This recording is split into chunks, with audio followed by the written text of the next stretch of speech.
Desain manusia itu seperti ini, yin yang sebaik-baiknya orang ada potensi jahat dalam dirinya yang belum terstimulasi.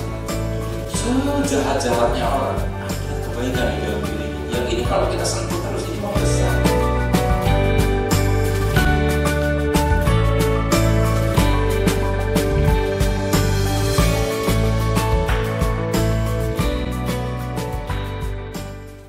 Assalamualaikum warahmatullahi wabarakatuh. Jumpa lagi kita berjumpa dengan saya Arif Rahutomo atau Arif RH dalam rekaman video iseng Reborn. Cie.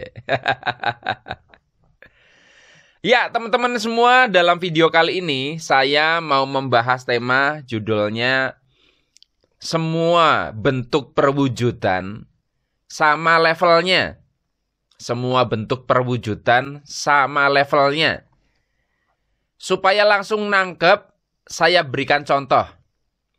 Misalkan ada beberapa orang, katakanlah 2 orang ingin punya rumah, punya mobil, kecukupan uang, kaya secara material.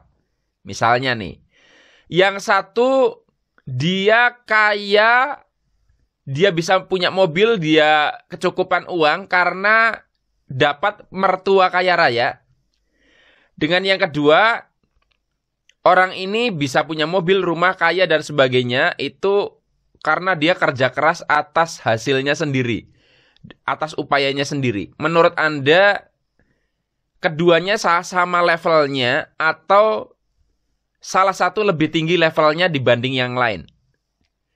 Nah, saya tidak tahu jawaban Anda, nanti bisa Anda berkomentar. Tetapi banyak orang itu menganggap bahwa orang yang kerja keras dengan usaha sendiri sehingga bisa mendapatkan semuanya, itu levelnya lebih tinggi dibandingkan seseorang yang dapat itu misalnya karena punya mertua kaya.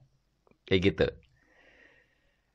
Kalau misalkan ada di antara Anda yang menjawab demikian, berpendapat demikian, itu bisa dimaklumi. Karena saya pun dulu itu menganggap seperti itu. Dulu banget zaman belum memahami ilmu tentang semesta, energi, dan sebagainya. Tentang bawah sadar dan sebagainya. Nah, ternyata setelah saya merenungkan sangat mendalam, sudah sejak lama saya bergeser cara pemahaman bahwa keduanya itu sebetulnya levelnya sama. Artinya tidak ada yang lebih istimewa dibanding yang lain. Keduanya adalah cara perwujudan. Mungkin ada di antara Anda tidak setuju, tetapi begini deh.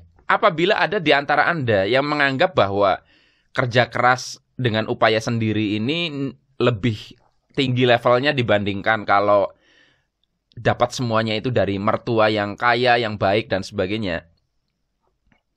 Sekarang saya mau nanya, apakah Anda yang menganggap usaha sendiri ini levelnya lebih tinggi, apakah Anda mau, ya kalau diputar ulang hidup Anda, apakah Anda mau memposisikan diri sebagai orang yang dapat semua itu dikasih sama mertua? Mau nggak? Setahu saya, Anda pasti tidak mau, karena Anda merasa rendah, Anda merasa nanti jadi minder, Anda merasa nanti jadi di bawah kekuasaan mertua, Anda tidak pede, ya pokoknya Anda kehilangan percaya diri. Anda kemungkinan akan merasa seperti itu kan?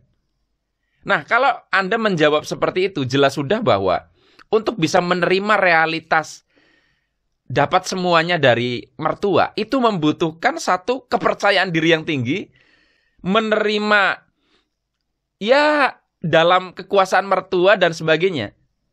Artinya di posisi ini pun tidak mudah. Itu yang akhirnya menyebabkan Anda tidak bisa menerima realitas ini. Dan Anda memilih ini sebagai jalan perwujudan realitas. Begitu pula yang dapat dari mertua. Kalau disuruh ditukar kayak gitu juga nggak mau.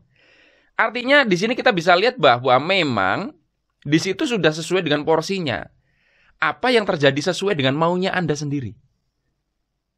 Saya dulu pernah merenung, kenapa ya saya tidak dilahirkan dari orang tua yang kaya, yang bisa ngasih saya duit banyak sehingga saya tidak perlu kerja keras gitu loh. Setelah saya renungkan, saya itu memang tidak suka mengandalkan harta orang tua. Ngarep-ngarep warisan gitu saya nggak suka. Artinya memang saya sudah maunya saya begini. Itu yang pertama. Yang kedua adalah setiap orang punya karmanya sendiri-sendiri. Jadi kalau karma saya nggak cukup untuk bisa menerima sebuah realitas, ya saya tidak akan ditempatkan di posisi itu. Kalau misalkan Anda berkata, ya kamu enak ya punya orang tua kaya, atau kamu punya mertua kaya, atau punya istri kaya, janda kaya misalnya. Pertanyaannya kenapa dari sekian banyak orang, bukan Anda yang menerima realitas itu. Itu dia. Sehingga akhirnya saya mau menyampaikan kepada Anda, apapun realitas perwujudan keinginan yang saat ini terjadi pada diri Anda, terima itu. Karena Anda layak, Anda pantas, dan itu sesuai dengan karma dan kemauannya Anda. Yang penting adalah bersyukur dan tidak membanding-bandingkan dan tidak merasa lebih tinggi, gue lebih tinggi derajatnya daripada yang lain. Video ini nyambung dengan video saya tentang multirealitas ya. Kemungkinan itu perwujudan realitas. Saya lupa judulnya, tapi Anda bisa cari di video-video yang beberapa waktu lalu. Semoga video ini bermanfaat. Sampai ketemu lagi dalam rekaman video Iseng Reborn yang selanjutnya. Saya akhiri billahi taufik wal hidayah. Wassalamualaikum warahmatullahi wabarakatuh. See you.